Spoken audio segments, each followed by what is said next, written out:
Good afternoon. Welcome at this session about future digital infrastructures for climate change, a solution that brings along its own challenges. I'm Joris van Hoboken. I'm a professor of information law at the University of Amsterdam, and I'm joined here by three speakers that I will introduce in a second, and another speaker will join us online in just a moment to give her presentation.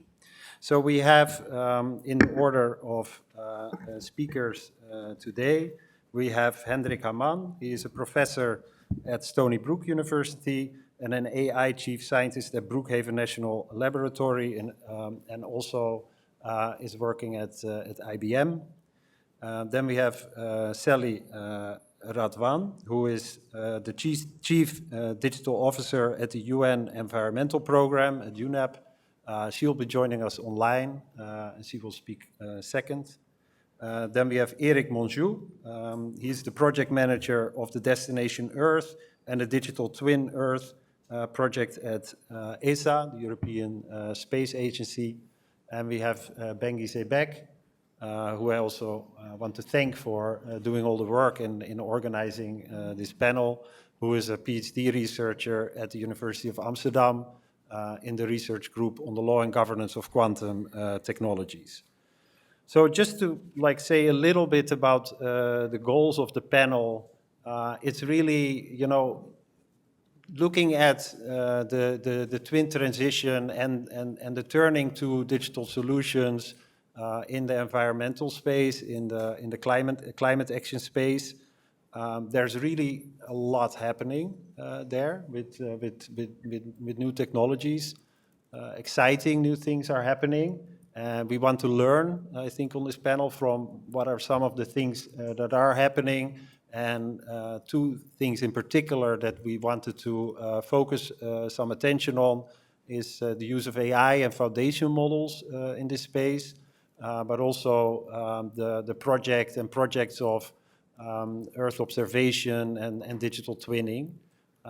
So apart from that, we have a more general perspective coming from our speaker at the UN, talking about their views on the role of digital in this space. And then we have questions of how law and policy should react and could respond to some of the more challenges and issues with digital by our final speaker, Bengi Sebek. So I think with that, we had planned to start with the speaker from the UN, but she's still in another call, and she will be joining us just in a moment. So we'll go to our second speaker first, Hendrik Haman, to tell us more about what is happening with foundation models in this space. Yeah, thanks so much, and excited to be here. Let me try just for a few minutes put things in perspective, right? So why technologies, why digital technologies, why AI for something which is so virtual and abstract, for something as concrete than the environment, something as physical? And so remember, of course, you all know, in the last 60, 70 years, we have made tremendous advances in computation. We've improved computational performances, ability to store digital information, to transmit digital information via networks by 2x at pretty much flat cost, which means we have created a massive amounts of compute, which today is smaller, cheaper, better than ever before. And we have taken that technology out and deployed it pretty much anywhere where we can. And all this technology has created these massive amounts of information.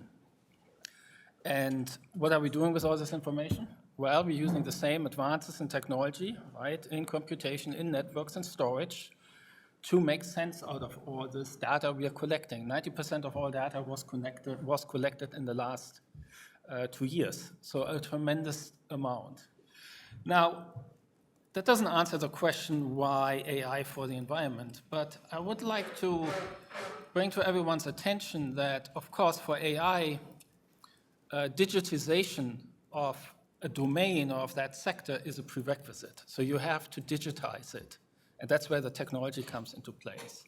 Now remember, there are certain domains and sectors such as media, the world of finance, even the social worlds we are in, have been pretty much digitized, and you see the effects of AI, etc. Now, we digitize our social worlds, our finance world, media world, all these different worlds, and now we are arguably still in a somewhat early phase to digitize our physical world, and with that, the environment. And that gives the opportunity for AI. Now, the one important piece is whenever we have seen, and that's why I brought up these other examples, we've seen the application of AI to a certain domain. We've seen that that domain, the business models, the way the domain functions has completely changed. Business models have been changed. The industry has been changed. The domain has been changed. And in most cases, it has actually changed to something which is more efficient, more outcome-driven. So, for example, when I came to IBM 25 years ago, we were selling actual physical hardware, computers. Today, we're using AI and data and information to sell computation, exactly what the different customers want. So a much more outcome-driven, much more efficient model. And so that's why I do believe there is a huge opportunity for AI, for the environment, because it provides a pathway towards growing virtually, not just by taking up more resources. So it is that game changer. Now, just one word to foundation models. So as we have digitized these different domains, our AI became better, right? Roughly 20, 30 years ago, in fact, we can go back to the 50s, we already had AI, we had these expert systems. And then machine learning came along. They were pretty primitive, pretty brittle models, sort of with handcrafted features, and then get these outputs. And now we have something much bigger, which are these foundation models, which are really, it's all because of big data, it's all because of pervasive compute, where you're able to build entire big foundation models which learn how language works, which learn how weather works, which learn how potentially our environment works. And so, of course, it has taken things to a new level. Could you say a little bit about the risks and benefits of foundation models in the climate space? Yeah, so let's start with the benefits. So the benefits is, so in the same way, foundation models, right? So most people, of course, know foundation models probably from interacting with ChatGPT. That is a fine-tuned foundation model. And so let me just say again what it is. That's why people call it foundation model. It is a model which is actually built on something relatively simple, but which has learned fundamentally how language works. Let me just explain how it works actually. So when you build a foundation model, you take a very large corpus of some data, and that's why you need digitization. So you might be able to take a very large corpus of satellite data or weather data or Wikipedia. And then what you do is you start taking things, start redacting. You start masking part of this data. So that's the idea of self-supervision. And then you can create a model which learns what you've masked. Why would you want to do that? Well, you do that because through that training, you teach the model how to learn the notion of language, how to fill in the gaps. And so that's what a foundation model does. A foundation model is nothing else than a model which has learned to predict the next token, the next event, to create a forecast based on contextual information. And so that's how foundation models work. And now you can use them, for example, for weather. And the benefits are, since you asked about it, is that you can fine-tune them. You can fine-tune them to multiple applications.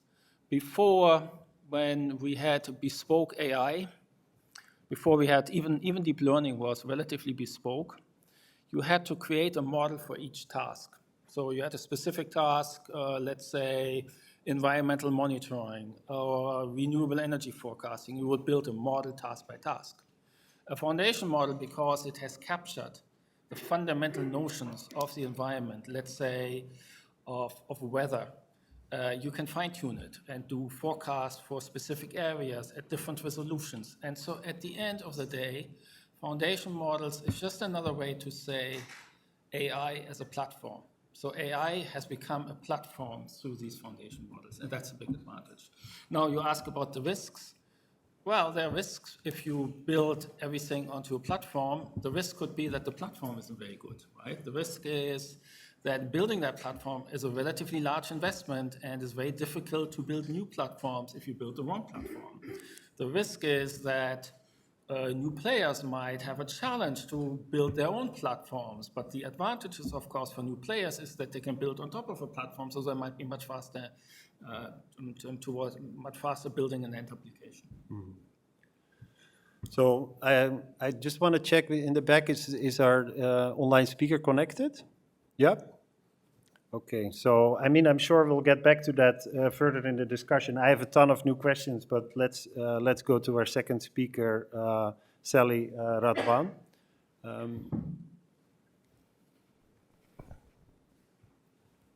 Hi, Sally. We don't hear you yet. Just a second, so that there. I think there you are. You can see me, right? I can see myself. Yeah, we can see you. You're on the screen. And thanks so much for joining us for this and making the time in your busy schedule. So yeah, like the floor is yours for about 10 minutes or so. I have introduced you to the audience as the Chief Digital Officer at UNEP, and I think we're particularly interested in hearing from you how global environmental policy and governance takes stock of promises of digital infrastructures and deals with some of the dependencies that come with relying on digital solutions. So thanks so much for joining us. The floor is yours. So thank you very much for the invitation, and my sincere apologies for the delay in joining. I actually got pulled into a really important meeting that I couldn't leave on time. So my apologies for that, and thank you for being flexible with the speaker order. That is a really important issue, I think. And as you probably know, before joining UNEP, I led the AI strategy for the government of Egypt.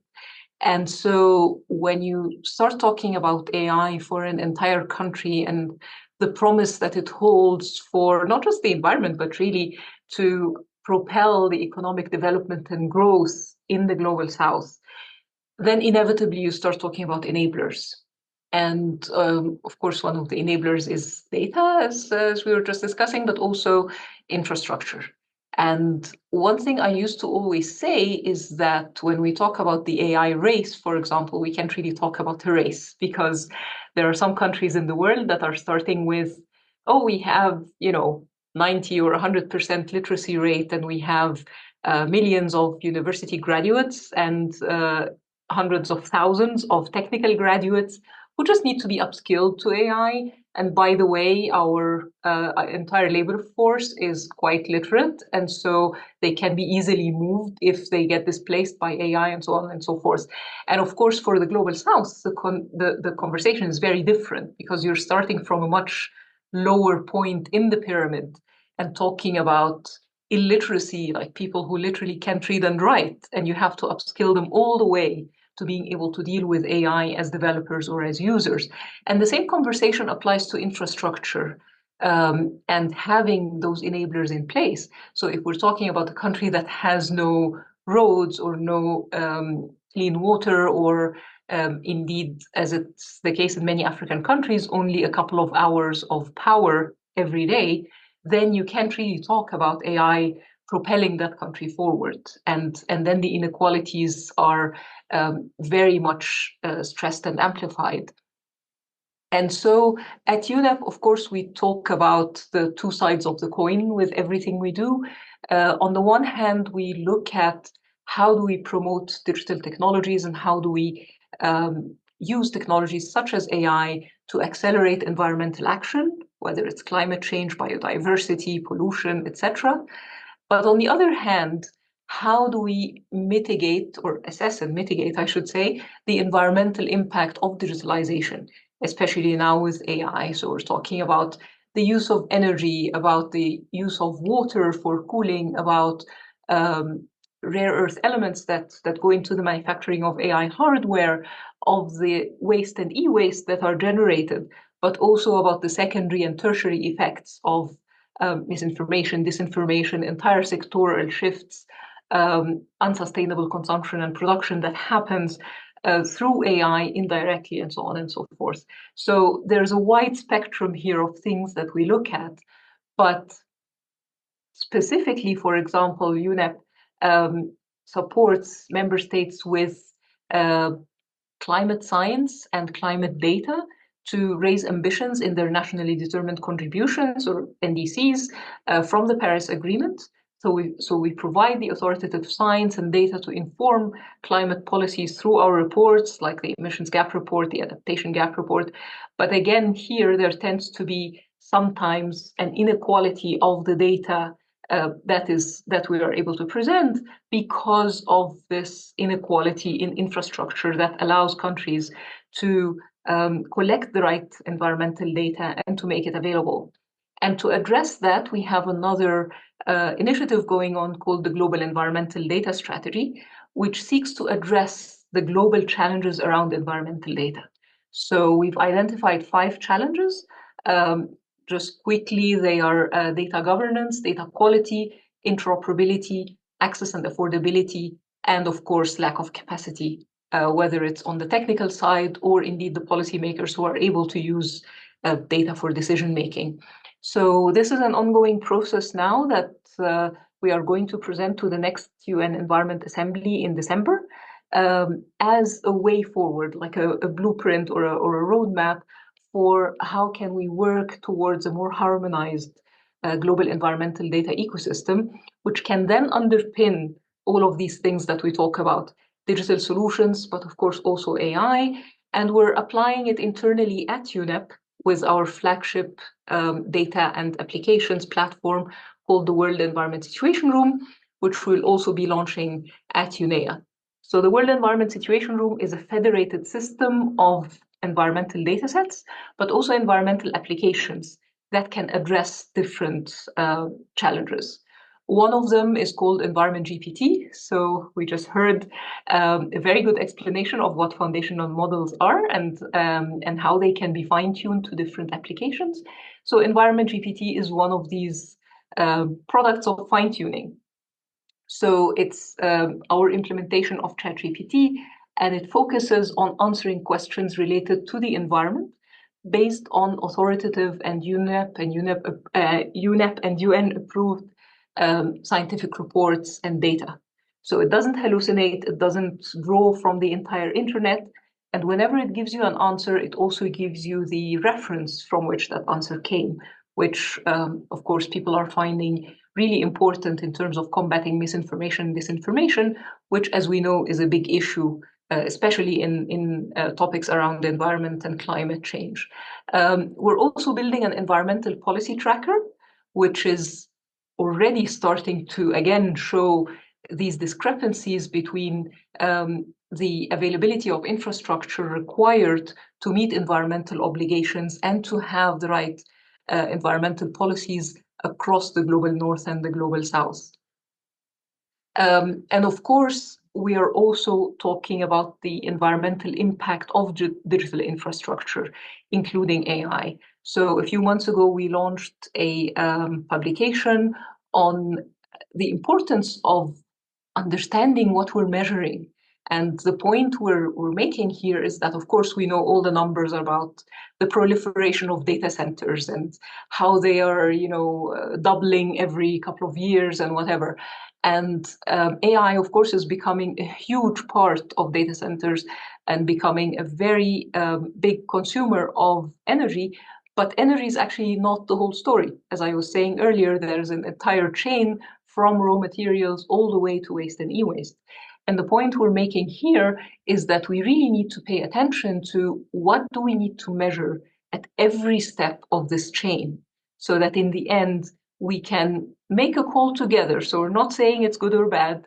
We're just saying we need better science to tell us and to help us agree what are acceptable levels. Because at the end of the day, we need more AI because we can all think of great use cases that we can utilize it for. However, it will literally become unsustainable, as in we will have to stop using it if it continues being such a strong burden on the environment as far as we can tell. So which are the parameters that we need to measure? How can we curb them? And how can we make it more sustainable? This is what we're looking at. So these are just some of the things that we're doing in that space. Let me stop here and see if there are any follow-up questions or later in the Q&A. Thank you very much. Thank you very much for that. I maybe just like one follow-up question before I go to our next speaker. Yeah, very interesting to hear about some of the concerns that also exist around the inequalities and the world is like these types of issues don't look the same from a global south or maybe from a European and now a US perspective. Maybe like one question I have also is from your position, I can imagine there's maybe quite a bit of tension sometimes on some of the most pressing issues with respect to climate and environment, like to really also do the measurement. Like we see that in a lot of spaces that maybe, like just not measuring things, then it doesn't also exist, and I can imagine that is a problem that you may also be seeing and different, like governments and regions relating to that kind of in different ways. Are you concerned about real significant gaps in measurement of crucial and critical issues? And how do you go about that and with trying to tackle that or incentivize like the right kinds of data collection programs?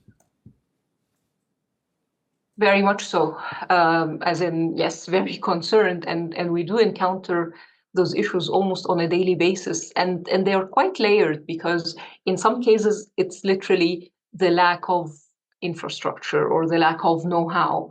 As I said, I used to lead AI for Egypt, and for some of the initial applications that we were building to help with agriculture or environment or anything, we had to literally take books and books of old data that we needed to digitize first because they were handwritten, not even typewritten. And then before we could train our models and build our systems. So there is a significant need for an upgrade of the technical and digital infrastructure, as well as of capacity to know what to measure and to know how to take accurate measurements and how to store them and the whole data governance question. There is also a political will issue in many cases, because even if systems are put in place, even if the infrastructure is there, in many countries, data is starting to feel like a sovereign issue. And in the absence of good data governance that allows us to classify what is safe to share and what is not, what is national security and what is not, then many countries tend to just close up and say, we're not sharing anything. We just have our national systems with our national experts, and we won't even entertain the use of global data like Earth observation data or the like, unless it's been vetted and agreed by our experts, which of course poses a big problem for an organization like UNEP, which is trying to present a global view of the environment. There's also, in some cases, and AI being one of them, but also plastics and pollution and things like that, there's also the element that much of the data comes from the private sector. So there is an issue here of disclosure, of compliance, of having the right regulations in place nationally, because it's difficult to have international binding regulations of that nature, but you have to have the right national regulations to compel the private sector to then cooperate and provide this data and provide it in an accurate and timely manner to allow you then to make judgments and enable decision making. So it's a very complex space. We're using many carrots and many sticks. Unfortunately, the UN itself doesn't have many sticks, but we try to use them through our member states, through convening different multilateral fora. We're now, for example, negotiating a treaty on plastics that also includes a data collection and measurement element. All the multilateral environmental agreements have clauses on data collection and data sharing that are binding to all parties to that convention. So, and like I said, we're doing things like the Global Environmental Data Strategy that at least addresses the technical issues that could stand in the way. But then on the political issues, we have to go through the lengthy and very complicated multilateral process. Thank you. Thank you very much for that. It's very helpful. So with that, let's go to our third speaker, Eric Monjou, who will tell us more about Destination Earth. Thank you very much. Very pleased as well to be here and to share a little bit with you the ESA perspective in this discussion. I like to show how in this 10 minutes, let's say, how the European IT has transformed the way ESA is managing data, and especially in the field of observation and climate. And as this panel is about challenges, I like to take as well the perspective of the industry and the operation. Could you talk a little bit more directly? To highlight persistent difficulties in this field, like bridging the gap between the innovation and operational usage. And doing so, I would try to highlight the fact that public entities like ESA or the European Commission are stepping in to challenge and to stimulate the change, not only in terms of technology, but as well in terms of adaptation and evolution and competitiveness. ESA, just for who is not familiar with the European Space Agency, this is an international organization. We have 23 member states, participants, and several cooperation agreements. Our role is really to improve the competitiveness of industry and the space domain. To do so, we are mainly issuing contract to industry. More than 85% of our budget is consumed in contract with industry. We have to maintain and develop space technology, obviously, and we do that through this competition. Throughout all these activities in ESA, we try to address and to support action on environmental and societal challenges, and in many domains. But there is one thing I like to stress, and it will be probably relevant in the discussion, is that ESA acts as an enabler. We are lowering the barrier that exists on the usage of the data. We are not the actors giving the value to the data. This should come from others. Few challenges I like to address. The first one is the most obvious one on the technical side, the volume of data. I think it has been already mentioned. And I like to take the example of the Copernicus satellite constellation, the project that is led by the European Union. And we are, let's say, ESA is building the satellite and operating the part related to the data we call the ground segment. And space data are coming with some very particular characteristics, like the fact that we have continuous stream from our satellite, high volume of data coming down, and these data are not immediately useful for the end users. We have to use a lot of compute to process this data and raise them to a level that even non-expert can use the data. To do so, the space industry had to develop some specific solution, and I say the space industry, not the IT industry. That's important. We have no off-the-shelf solution that we could use immediately. Therefore, it's ad hoc development. And it is a growing challenge. If we think about Copernicus, we have today the 70 petabytes. In few years, in 5 years, we are talking about 500. Exactly what has been described just before. And we are distributing monthly 2 petabytes of data to our users, meaning huge amount of data, which lead immediately to the problem of the sustainability, how to adapt to this amount.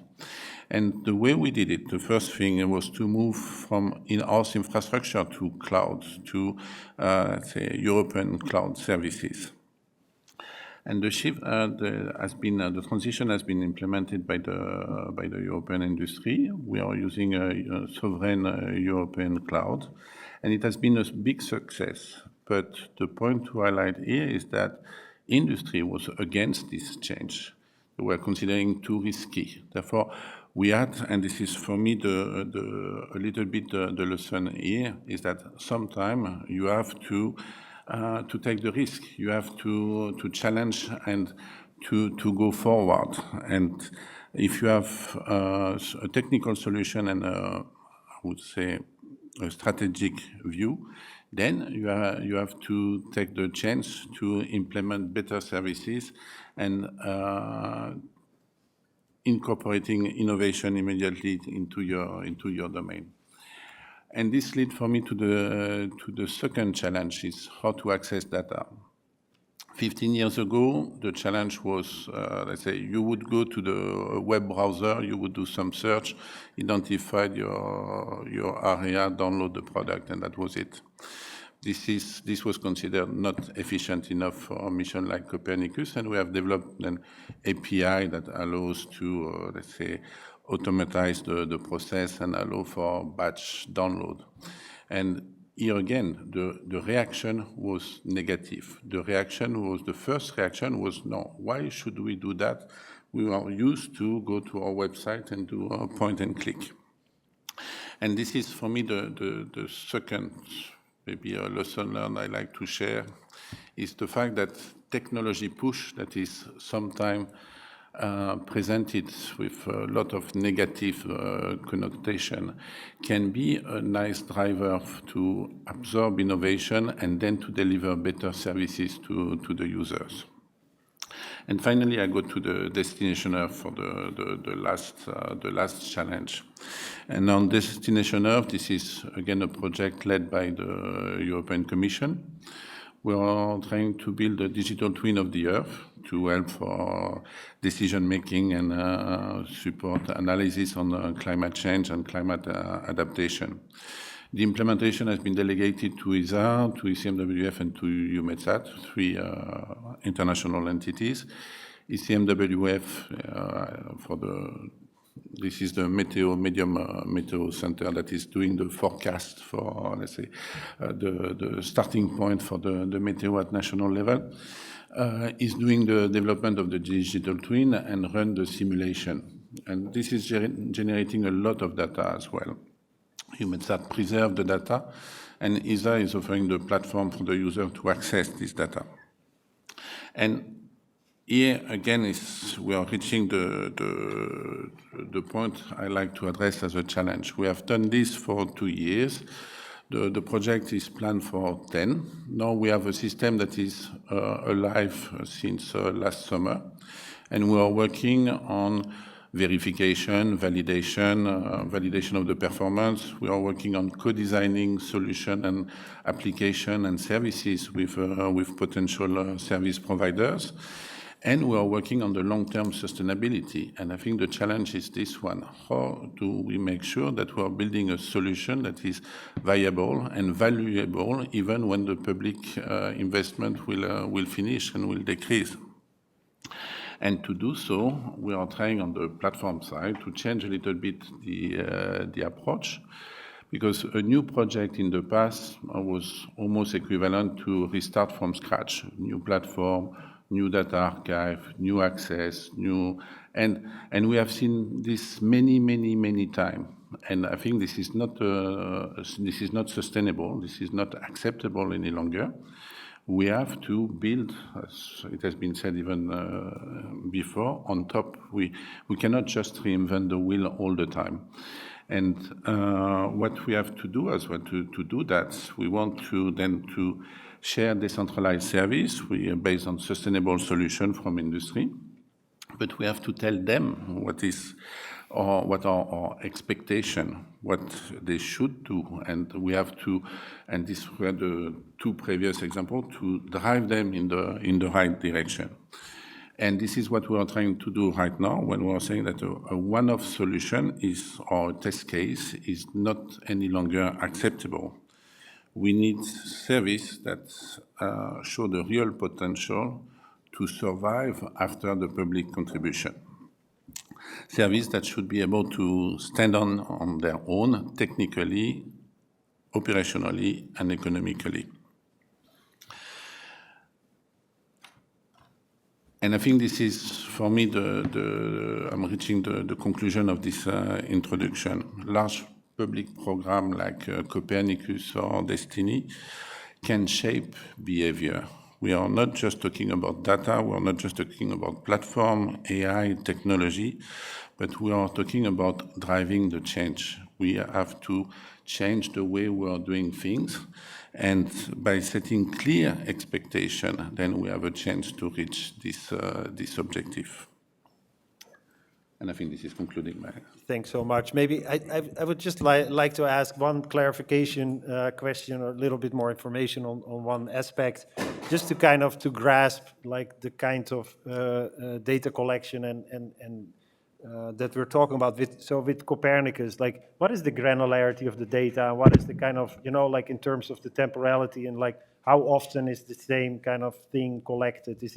Is this like a continuous observation of everything, or is it not yet the case, but is the plan for it to become a more continuous? Then with Copernicus, this is a satellite constellation of different type of satellites. In general, for one configuration, we have 2 to 3 satellites, from optic to radar, the type of sensor. They are heliosynchrone, meaning these are the type of satellite that goes around the Earth. It's not, let's say, a fixed point. Therefore, we acquire the Earth constantly, but not always the same point. To have a complete revisit, like on Sentinel-2, the optical satellite, I think it's between 1 week to 2 weeks to have the complete revisit with the full constellation. This is sufficient for a lot of applications like agriculture, like, let's say, even general monitoring. This may not be sufficient for real-time action, but it can support, like when you have a fire, you need, let's say, to be there when it starts. And you cannot ensure that the satellite will be there. But if you want to monitor the way the fire is propagating, there you have, it could be useful. Thank you. Yeah. Okay, so with that, we'll turn to our final speaker, Bengi Zibek. The floor is yours. Thanks, Joris. I'll just build on these conversations by identifying some of the main issues in EU law and policy related to digital infrastructures and green transition. So as Eric and Hendrik mentioned a little bit, digital technologies have a lot of potential for climate action and environmental protection. In fact, how we found out about climate change and that it was connected to anthropogenic activity was a result of analysis of collection of data over time and its analysis. So it's just good to keep in mind that also Sally mentioned that environmental data collection and its preservation and its analysis are crucial for scientific research and knowledge making, and also developing appropriate policy measures. After this brief note, I want to go back to policy. And the EU is very interested in connecting digital infrastructures with green transition policies, and it calls this twin transition. But actually, it's not really clear what this entails. But in general terms, the goal is set by the European Green Deal. European Green Deal aims to create a EU economy that's competitive and by achieving net zero gas emissions by 2050. And the twin transition aspect of it says that digital technologies are going to help us achieve this goal by 2050. So basically, the Green Deal's approach to digital technologies is innovation. So these digital technologies promise a lot of new way of doing things, and it can help us. And also, the Green Deal can also transform the way we produce and operationalize digital technologies into a carbon-free one. And as I said, it's not really clear what this entails, but one area where the EU regulatory action actually facilitates the use of digital technologies for green transition is the creation of common European data spaces. So European Commission announced one of the common spaces in its data strategy, and one of them is the European Green Deal data space. This Green Deal data space builds on the horizontal and sectoral environmentally related information, and the basic aim is to maximize the data availability and data accessibility for the environment. And it's actually quite limited in scope, and Sally also mentioned the importance of private sector data for devising sound public policy making for the environment, but the European Green Deal data space only deals with public sector data and partly private sector data to the extent that private actors would like to participate in voluntary sharing mechanisms under the Data Governance Act, but it's kind of questionable the extent to which they would like to participate in that. And also, I have to note that it's quite a remarkable project, the European Green Deal data space, because all the data there is to be publicly accessible and publicly available by the citizens, with everyone around the world. But at the same time, there are some crucial questions. First, what are the actual benefits of these data spaces for climate and environmental protection? And I think same goes for these technologies that Eric and Hendrik mentioned. And what is the actual value of European Green Deal data space data for scientific research? And in what ways does it help policymaking? Because there's a lot of gaps there, and I think these questions will be answered in the future. Turning to some of my concerns around these developments and taking into account that the landscape is quite uncertain and complicated, these generally show that the Green Deal expands and accelerates the digital transformation for the environment and for climate action. And similar to the case was for COVID-19. But for a seemingly good purpose, to protect the environment, to create a fair and prosperous society.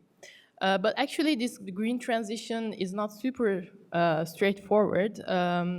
Low-income households are more likely to experience energy poverty, and actually implementation of the European Green Deal can reduce greenhouse emissions in the EU, but increase them elsewhere outside of the EU. So in addition to these structural issues around the European Green Deal, traditionally a significant imbalance between state powers to govern the environment in relation to individuals and society exists, even though we all live in the environment and we are part of it. And there remains significant lack of participation in democratic decision-making, accountability, and lack of agency. So, to be honest, climate change became a human rights matter only very recently, and it remains to be seen how they will be implemented. So it's good to keep in mind this landscape when we think about digital technologies. Digital technologies can exacerbate the existing power imbalances related to environmental matters and further complicate accountability and participation in democratic decision-making in the environment. And they can introduce tech logics into climate action, and participation in decision-making can be further suffer under not enough transparent mechanisms. And they can also, expansion of digital infrastructures for the environment potentially opens up a new era of surveillance. It can be a new form of societal control, and it can come with risks to privacy. And they are digital infrastructures like the Earth observation satellites that Eric mentioned. They're prone to function creep. They can be used for defense and security purposes, or the purpose of environmental protection and climate itself can be securitized. And they can be used for also controlling migration, which is one of the unwanted effects of green transition policies. And at the same time, we trust mostly Earth observation satellites for data flows in the public interest, but they can also be restricted for these reasons. And another last thing that I want to mention, and also Sally mentioned it, the carbon footprint of environmental technologies and the fact that they rely heavily on rare earth minerals. The EU is doing, imposes reporting obligations on data centers, but I'm not quite sure how effective that will be in stopping the growth of data centers, given the fact that the green transition itself relies on digital technologies. So maybe in the future we can expect stricter obligations in terms of carbon reporting on the ICT sector, or they can also rely on resort to alternative energy resources like the nuclear energies, but that's also comes with its own risks. So, and I just want to finish with a couple of concluding remarks. So I think when we look from a higher level, it's a very, let's say, young area that requires a lot of attention, and I think there is a big gap between the green transition policies and the digital strategies. They have to speak to each other, and I think green transition policies have to identify in what ways digital technologies come with their own risks. And I think to be a little bit constructive, we can also think of the environment that we want to live in and how which digital technologies could help with that. I mean, we are at a moment where we still struggle with how law can respond to digital infrastructures. So this conversation should also include how digital infrastructures change the interaction between humans and environment. And I think I want to finally add that all discussion about the relationship between green transition and digital technologies should be considered as fundamental rights matters of rule of law, and as well as environmental justice. Thank you. Thank you so much. Thank you so much, Bengi. Maybe also just a follow-up question, also to connect a little bit to the big theme also of this conference, traditionally, of privacy and surveillance. You did mention, the fact that, environmental monitoring and Earth observation does have also a surveillance component to it.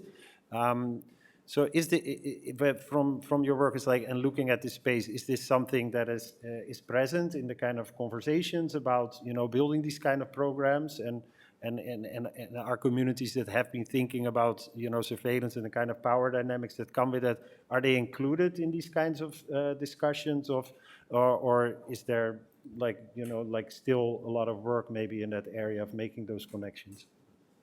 So there are two aspects. First, whether there are privacy risks and to what extent they are taken into account in the establishment of digital infrastructures for green transition, but at the same time are different communities included in this twin transition discussions in the first place, if I understand correctly. I think for the second question, when I look at the EU level, there is some activity to include citizen sensing projects and local communities.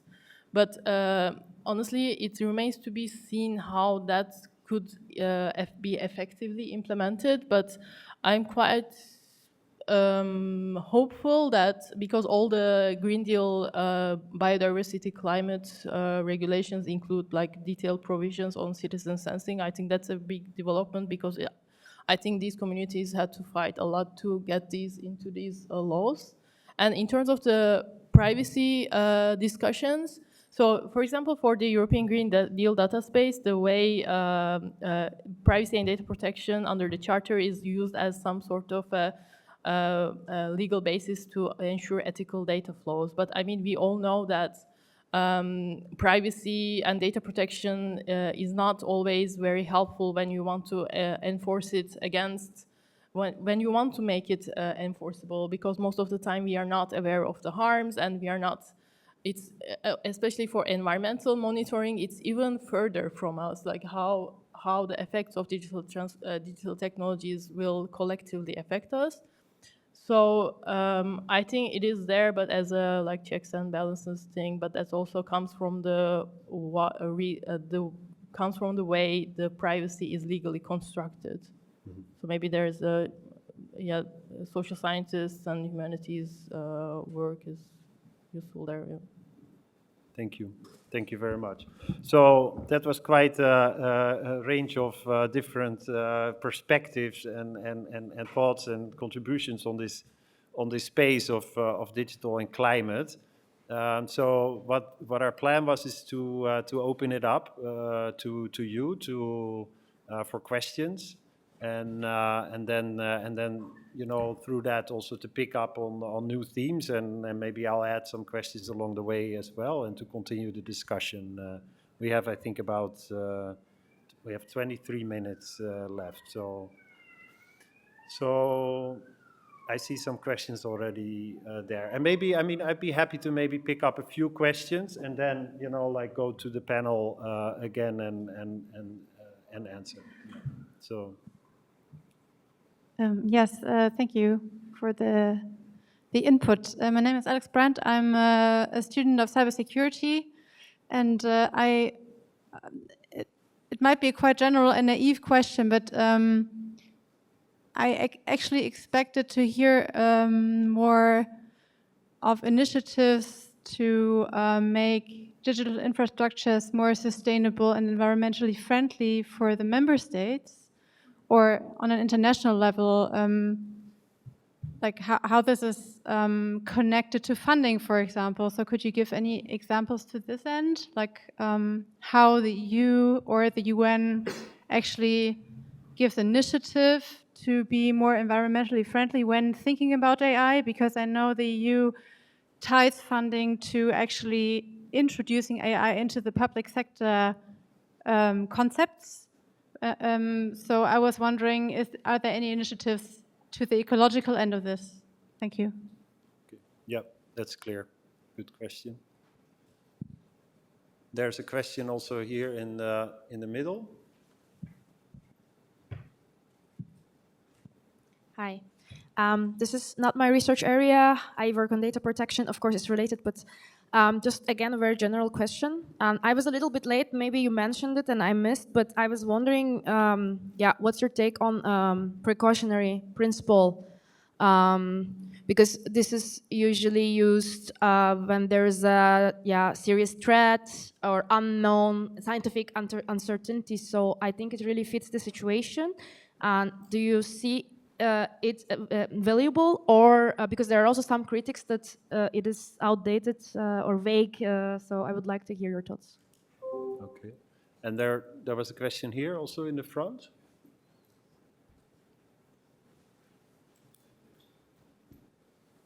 Thank you for the. It works. Me? Okay, good. Sorry, it's hard to tell. My name is Aaron. I come from the U.S. and things are happening in my country that are relevant to this discussion. And I was wondering if you could sort of reflect, this has been a primarily EU-focused discussion, totally understandable, and not a criticism.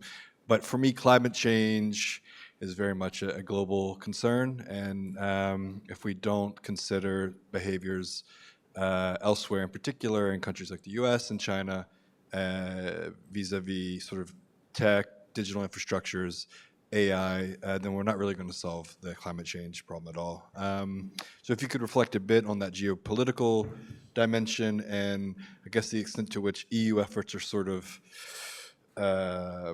limited if elsewhere things are, less regulated, less cares. is being taken, that sort of thing? Thank you.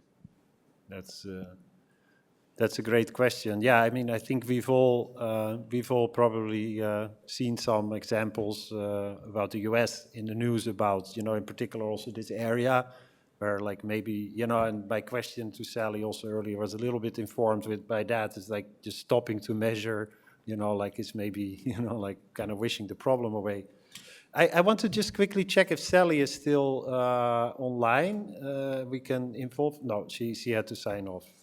But so I'll turn to the other speakers. I think I'll do another round of questions, but we'll stay maybe with these three questions. So the first question is like, a little bit more on the what are the ways in which some of these programs, try to ensure that infrastructure is digital, is sustainable, is ecological.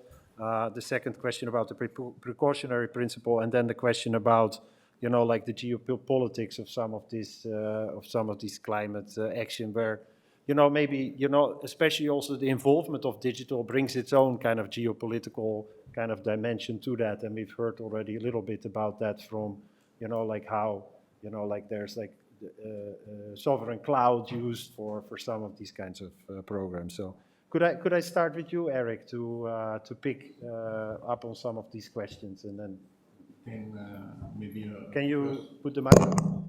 I put it back, sorry. Then first layer of answer on the different item. As I mentioned, let's say, how do we develop? We have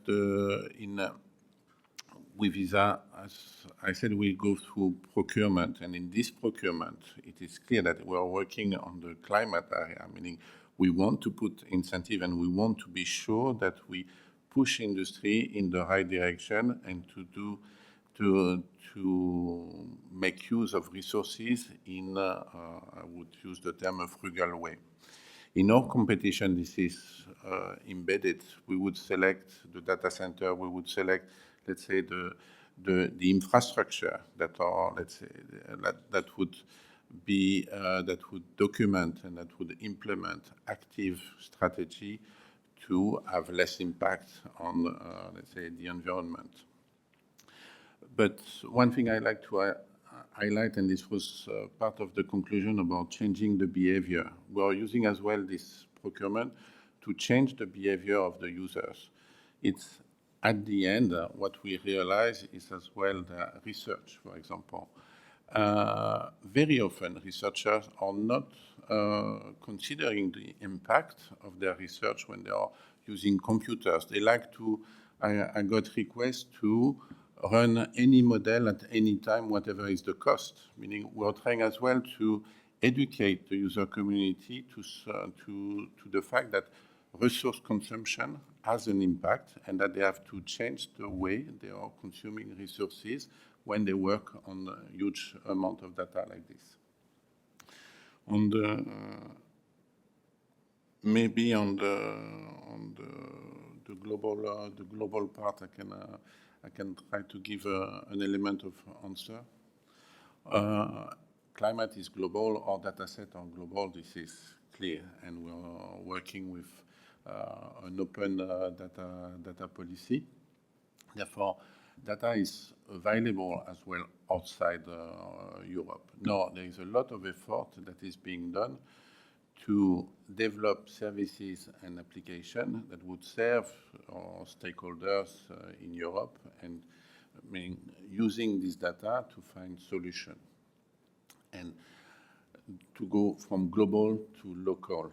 And I think this is the point. Now, what we try to do as well is to make sure that these solutions are scalable, and some of them could be reused elsewhere. Therefore, this is not answering completely your question, but Europe is not closed, meaning, and on this type of project, we know that climate is global, meaning that's absolutely an evidence. Could I just ask, so this is a question from a relative outsider to that, but is Europe like in the lead on building some of these destination Earth and twinning types of models, or are other regions as far or maybe even ahead in having that type of global data available? I would not answer with a classification, but I would say that we have, I think we are contributing actively to the discussion in a good way, in an active way. Therefore, and we have a lot of exchange, and in the past we had a lot of exchange as well with US, with NASA, to see the good practices and what can we do together. And this was fruitful, and this was considered fruitful on both directions. Thank you. Hendrik, would you like to pick up on some of the questions? Yeah, so maybe we start with a sustainability question. So, I mean, of course, sustainable computing, as I put it, is a concern. And undeniable an issue and a challenge. I would say, though, you know, a computer which is on the order of your cell phone today, 20 years ago would have filled this room, right? Lots of materials, lots of power, etc. So the industry in general has made enormous progress, right, to make energy efficient or sustainable computing. Is it sufficient? No, it isn't, because we're using it much more. But a lot of innovations have happened because we wanted to obviously avoid that challenge. I also would say, which is also a really important point, right, is, so for example, you take the two important points here, actually. The first one is you always want to ask yourself, of course, when you do this computation, what are you computing it for? What's the purpose? In this case, we're trying to do computation for the environment. And so I can tell you as a concrete example, if I run a weather AI model, so I do a forecast with an AI model, and I do this with an AI model and compare it to a traditional model, a physics-based model, the AI model will be orders and orders and orders of magnitudes more efficient. That's just a matter of fact. So it really depends on your perspective. It depends on what you're trying to do. And I know this is not a really satisfying answer, but I also think innovation will lead the way and will avoid these doomsday projections we sometimes see, right? And then one tiny comment, of course, the environment and climate is a global problem, right? And it would be a pity if, and that's why I do believe, as a scientist, it has to be open. No one gonna gain by keeping it secret. There is no real national security advantage, in my humble opinion, of keeping it close. And so we all rely on sharing the data, trying to figure out, because there are many, many open questions, of course, how this all works, what are the best ways forward, how can we protect ourselves in the best way, what are the right alternatives. But of course, it's a global problem, and that's why the world is struggling with it, because it is a global problem. It's not a local problem. If it would be a local problem, people would try to fix it. Could I just one clarification on like the use of these weather models like AI compared to the kind of more traditional physics, much more efficient on the AI. Is that also the case for the development of the model? Because I can imagine that would like probably take a little bit of energy also. So really good point. Yes, if you build that model, which is true for a physics-based model, for a traditional model, as well as for an AI model, there's an initial investment. So in general, which is not true always, but in general, of course, that investment, that environmental cost which occurs, let's say, is minor towards what we call the inference stage when you run that model, right? But you're right. If you build a model which you just use once, that was certainly a waste. Yeah. Thanks. Okay, Bengi, would you like to pick up on some of the questions? Yeah, sure. So I can start with the question of geopolitics. So, for example, Sally also mentioned, and the EU regulations on carbon emission reporting requirements for data centers are there for the data centers in the EU.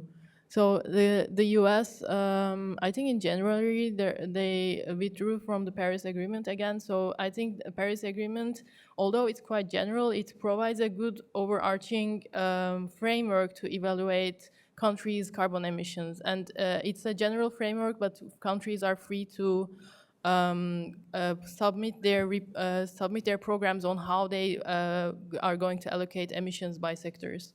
So that could really help the US on how they're going to go about dealing with energy consumption of AI or data centers and other resources that are required for operating and making digital technologies. And I think something that's sometimes maybe forgotten in the EU level is that some of the digital technologies that we use are creating carbon emissions elsewhere where the data is stored, or for example, like generative AI that's generally produced in the US. And also, when you look at China, they're leading the EV market, and they have so much resources like rare earth minerals, and I'm quite sure they're having a very different discussion around the emissions and sustainability and digital technologies. So I think my only constructive comment is that Paris Agreement could be a good framework to evaluate where to have this discussion. And also, another thing is that also relates to what Eric and Hendrik said, is that I think at some point we really need to talk about what sort of AI is actually good for us and which one is not really useful, that would worth the emissions and energy requirements that would come with that. And maybe that's the harder conversation that people don't really want to have. And another, so the other question about precautionary principle. So I think it's a really good question because it's also something that I recently started working with. And in environmental regulation, it basically precautionary principle is one of the ways that litigation and courts or policymakers assess the environmental risks, and based on that they go forward or not, or they kind of manage manage the measures that they want to take. And I think the question I raised about what the Green Deal data space mean for policy making, this also comes down to the precautionary principle as well.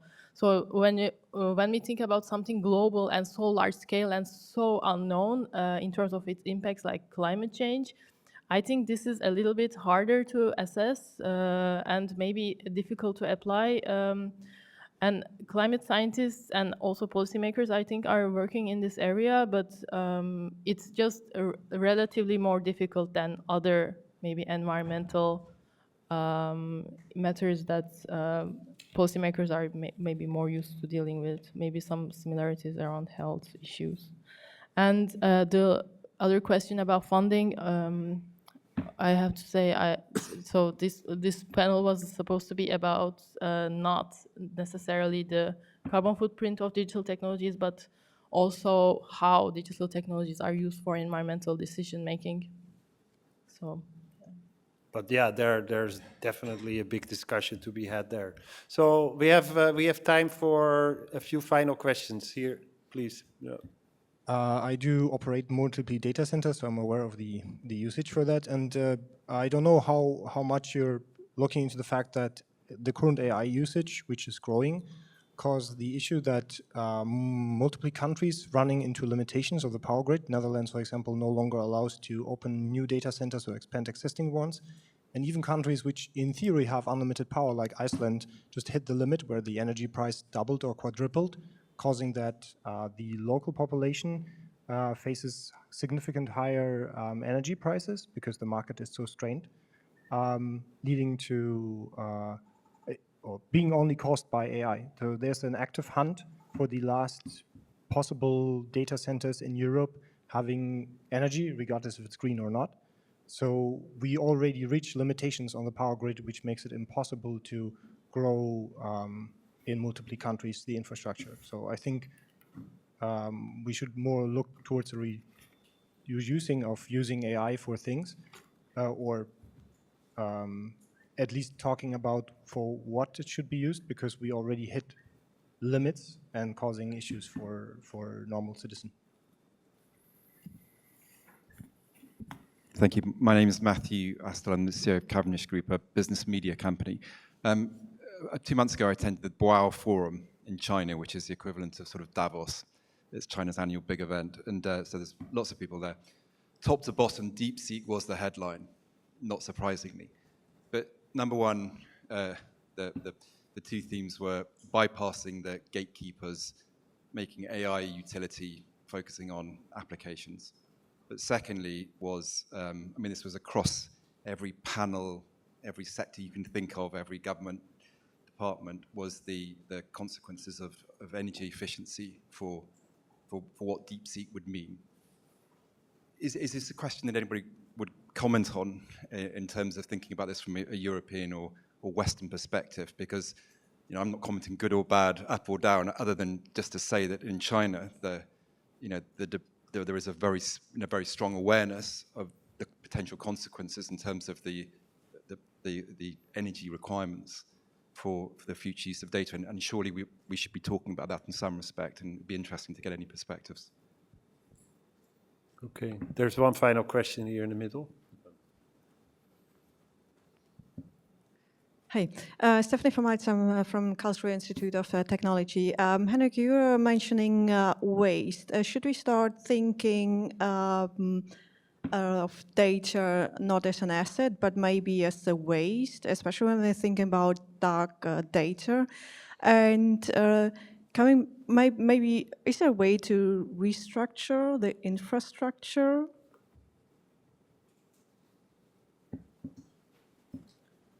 So yeah, we have just a few minutes left. So I think what I'll do is I'll ask to pick up on any of those comments and the question, and maybe also answer with some final words with maybe my question would be, where do you expect that we'll be in 10 years time with this discussion? And so on how we will see the benefits and the potential of digital for climate and environmental action. So I will start again with Eric, if that works. Okay, then. Maybe very quickly, then the question about the data and how to consider the data, I think it's very relevant on the sense that we have to decide what we want to do with this accumulation of data, and we can restructure infrastructure for sure. This is what we are trying to do to be more efficient. I don't know if you want to take over. And any expectation of the 10-year mark? In the 10 years, I would just like to see that there is one important thing that we have not touched completely, is the difference between satellite data that is a snapshot of a reality and what we do with digital twin that are simulation, and we are even fighting against the result of the digital twin, meaning this simulation are becoming obsolete if we are successful. And for me, this is how to include in the regulation the way that we are using this result to take decision. And I think here we have something to work on. Great. Thank you. Thank you so much. Henrik. Yeah, maybe I can try to answer a little bit again this data center question. I think personally, in fact, we have in the United States the same problem. We can't really connect new AI data center, and it's because the grid can't support it. So very similar problems. And one way you can look at this is you can say, hey, that is actually good news, because it will make people to innovate and invent something which is actually more efficient. And there's a lot of room. Why are these models so big? Why do I need 1 trillion parameters to do an LLM? And so I think that's just a balance how things work, and so I see a lot of innovation there. Just a final comment in the 10-year question. There was a lot of discussion about how digital technologies, AI, helps with environmental decision making.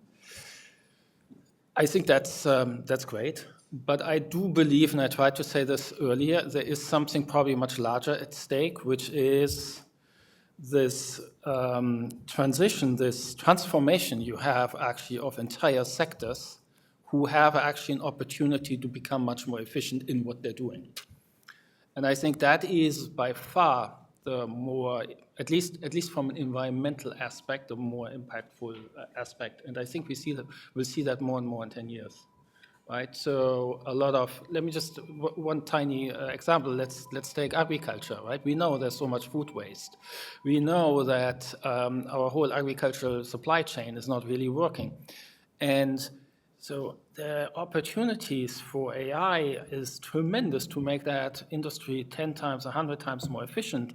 And that means I can grow with less, and that's only good. So I see a lot of opportunities there.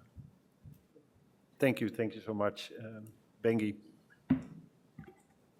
About the questions on data centers, I think there is also a move towards alternative energy resources. So I think big tech is investing quite a lot on nuclear energy sources. I might have mentioned it. And about the question on the 10 years, I think we'll discuss a little more the evidentiary value of environmental information, and also in terms of the future of data centers and its environmental efficiency. It all comes down to how much growth we can handle, and where does the digital technology stand in that way. I think that's also a difficult conversation to have, because it's obvious that we have to change doing things the way we do, and then we'll have to consume other resources, and maybe some other people are going to harm by that.